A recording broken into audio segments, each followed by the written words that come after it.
محبت کتاب دا د عقیدت کتاب دا اے ایمان ثواب قتل ثواب الفاظ یادول ثواب معنا یادول ثواب حلال حلال گنل ثواب حرام حرام گنل ثواب د حلال استعمال ثواب د حرام نزان ساتل او پرهیز ثواب او په دې باندې عمل کول ثواب په ژوند کې راوستل ثواب نور مسلمانانو ته رسول ثواب په زړه باندې خدمت کول ثواب بدن ور کول ثواب مال ور کول ثواب اولاد ور کول ثواب جبه ورته وقف کول ثواب زړه ورته وقف کول ثواب بدن ورته وقف کول ثواب اولاد ورته وقف کول ثواب قرآن خو هغه کتاب د اسمان نه لاندې د ځمکې د پاسه چې ټول زمینی او آسماني کتابونه دې ته نه رسي داسې کتاب به ته وګوره چې کتلو کې هم ثوابي داسې کتاب به ته وګوره چې په یو حرف لس نیکۍ میلاویږي ما ستاسو خدمت عالی کې عرض کاو ګورئ قرآن وایي خوندونه ور باندې اخلی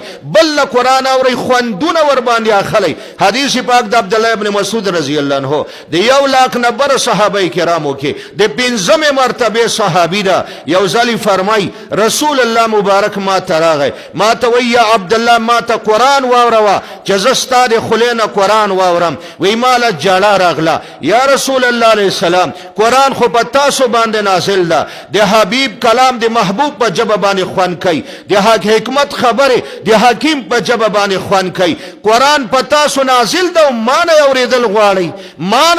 غواړي وی ما ته وی یا عبد الله شابه د سوره نساء تلاوت را توکا زچ د بل د خلینه قرآن اورم مال خوند را کوي مال مزه را کوي نازلم پر رسول الله مبارک دا صاحب وهم رسول الله مبارک دا صاحب کتابم رسول الله مبارک دا او د ټول انبیاء په حواله دا مشهور ده چې په انبیاء کې احسن صوتن احسن وجهن احسن سیرتن د نبینا خیسته مخ د چاني د نبینا خیسته عادتونه د چاني د نبینا خیسته आवाज د چاني رسول الله صاحب وحیدا په دا وحی راغله د عبد الله ته وی عبد الله شابه ما ته قرآن واوروا زچ د بل د خلینه قرآن اورم مال خوند را کوي رسول الله مبارک د قرآن په تلاوت د ابن مسعود د جبن اوري وی مال خوند را کوي وی ما ورته د سوره نساء ال عمران تلاوت شروع کا د آیت تر ورسیدم فكيف اذا جئنا من كل امه بشهيد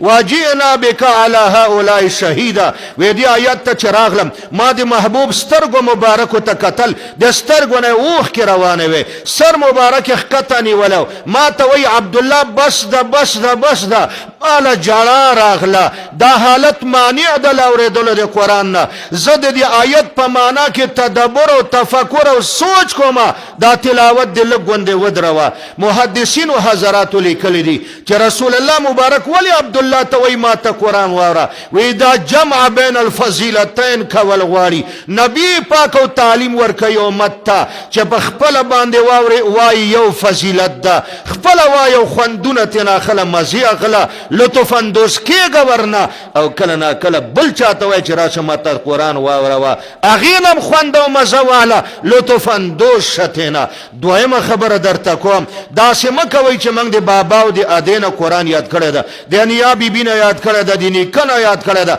راځئ دا مدرسې موږ تاسو دپاره غنیمت دي دا قاریان صاحبان مجودین ما او تا دپاره غنیمت دي دا علما ماهر قرآن دوی ته خپل قرآن واوروئ یو بله واقعه درته وایم ابی ابن کعب رضی الله عنه دې ته اقرأ الصحابه وایي په صحابو کې د ده نه ښه قاري بل نه و اقرأ الصحابه ابی ابن کعب رضی الله عنه یو ځلې ما ته آقا انعامدار راغی ما ته وایي ابی الله پاک ما ته دا فرمایلی دي ورشه ابی ابن کعب ته قرآن واوروا ابی ابن کعب د سترګو نه اوښکې روانې شوې دا جمله د خولې نه وته الله سمانی قربان زمانه ما درته الله خیشتې ده زمانه ما دا تحیر ولې وکړه دا تعجب ولې وکړه زما شانه والله ته وګوره الله غوندې عظیمه هستی زمانو مخلي چې ابی ته قرآن واوروا رسول الله مبارک ورته وایي او ستا نامه یې راته اخیشتې ده ورشه ابی ابن کعب ته لم یکن الذین کفروا صورت واوروا ابی ابن کعب جاړي چې الله پاک خپل محبوب ته وایي ورشه ابی ته دا صورت واوروا تاسو چې څومره قرآن یاد کړی ده او چا نم ویلی ده خو چې قاري صاحب نه و عالم نم ویلی نه راځئ علماو ته او قاریانو صاحبانو ته خپل قرآن واوروئ ستاسو څه خیال ده چې رسول الله مبارک ابی ابن کعب ته قرآن اوري نو تاسو موږ ته تعلیم ده چې هغه صاحب وحی د قرآن نازل ده په ده باندې امت که قرآن یاد کړی ده صحابه هغه د نبی پاک نه یاد کړی ده او بیا هم رسول الله مبارک ابی ابن کعب ته وایي ما ته الله حکم کړی چې ابی ته دا صورت واوروه ورونو شرمېږئ مه دین کې شرم مه کوئ دین کې حیا مه کوئ د دین مسایلو کې قرآن کې لمانځه کې تاسو ته نن الله وخت درکړی ده دا یوه لحظه دی الله له طرفه یو قیمتي تحفه ده چې تاله درکړې یو بېشبها خزانه ده دا وخت ابس مه تېروئ د دې تپوس الله کوي راځئ دا قیمتي کې علماو ته کښېنئ قاریانو صاحبانو ته کښېنئ بله خبره واره قرآن نه خوند واله زه ورته به ولې خوند نه الو تا ته خدای عقل درکړی ما ته خدای عقل راکړی زه اشرف المخلوقات ګرځولی زه اکرم المخلوقات ګرځولی ته اشرف المخلوقات ګرځولی ته اکرم المخلوقات ګرځولی ولقد کرمنا بني آدم حیوانات ساروی ډنګر هغه چې کوم دی هغې کې شعور ده یو صحابي ده د هغه نامه ده اسید ابن حضیر رضی الله عنه صاحب الکرامت صحابي ده یو ځلې رسول الله مبارک ته کهاني او کیسه خپلوئ یا رسول الله مبارک شپه وه او د اوړي موسم و ما د سورت بقرې تلاوت کو لګیا ومه او زما وړوکی بچی و یحیی هغه لاندې غولي کې صحن کې پروت ده خواته ورسره جوخ اس مې تړلی ده اس ما به چې تلاوت کو اس به ټوپونه وهل اس به خوځېده په دې پړي کې ټوپونه یې وهل چې تلاوت به مې بند کړ ټوپونه به بند شو وایي بیا دوه درې وارې دا کیسه وشوه آخر ورپاڅېدم زما وړوکی بچی و یحیی هغه د اس سره قریب و ویرېدم چې دا اس په زما په دې بچي باندې کېنه دي تکلیف ورته ونه رسي بیا زما په کور بره مې وکته سپینه وریځ وه د چپرګي په شان ته ما وې خدایه دا څه دي بیا د کوره بهر ووتمه ومې کته چې د بل چا په کور باندې دا چپرګی د وریځې نه و زما په کور او په دې چپرګي کې ډیوې وې رڼاګانې وې چمک دمک برېښناګانو غوندې رڼاګانې وې حیران شومه چې خدایه دا څه وینمه او دا د اس توپونه دې حیران کړم دې چپرګي حیران کړم په دې چپرګي کې رڼاګانو حیران کړم وې زه سحر چې راغلمه رسول الله مبارک ته مې دا قصه وکړه قربان بیګا مې تلاوت کو د سورت بقرې یحیی وړوکی بچنګی مې لاندې په ځمکه باندې پروت و جوخ مې ورسره اس تړلی ما به چې تلاوت کو اس به ټوپونه وهل داسې او زما د کور د پاسه سپینه وریځ وه د چپرګي په شان او په هغې کې رڼاګانې وې چې قربان دا به څه صورت حال او چې کله به ما تلاوت بند که نو بیا به هغه اس ټوپونه نه وهل خاموش به ودرېده ما ته وایي یا اسید کاش کې چې تر سبا د تلاوت کړی وی تلاوت به دې کولی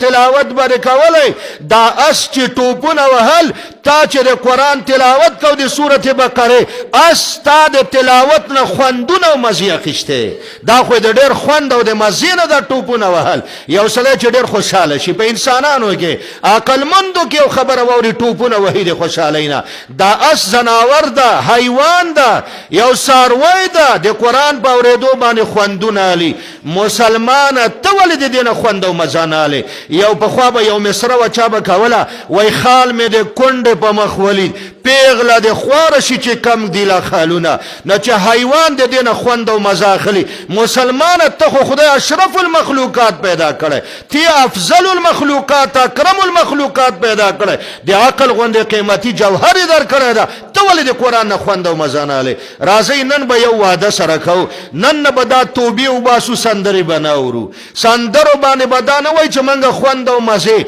او چې څوک وایي واورئ او خوند مزه ترې نه والئ موږ وایي په ده به د کائناتو رب څومره لعنتونه ورئ کائناتو پرزه به ده ته څومره ښېراګانې کوي ګناه خوروي او خلکو ته وایي چې خوند مزه ترې نه اخله دا ډېر عجیبه راځئ د قرآن نه خوندونه والئ خپل هم تلاوت کوئ او بل هم تلاوت اورئ او کله ناکله د قاریانو صاحبانو سره د علماء کرامو سره بزرګانو سره کېنئ او د دې قرآن د لفظ نه د قرآن د معنا نه د قرآن د علوم او د معارفو نه او د قرآن د تفسیر او د ترجمې نه خوندونه اخلئ د خیره سره اخلو به که نه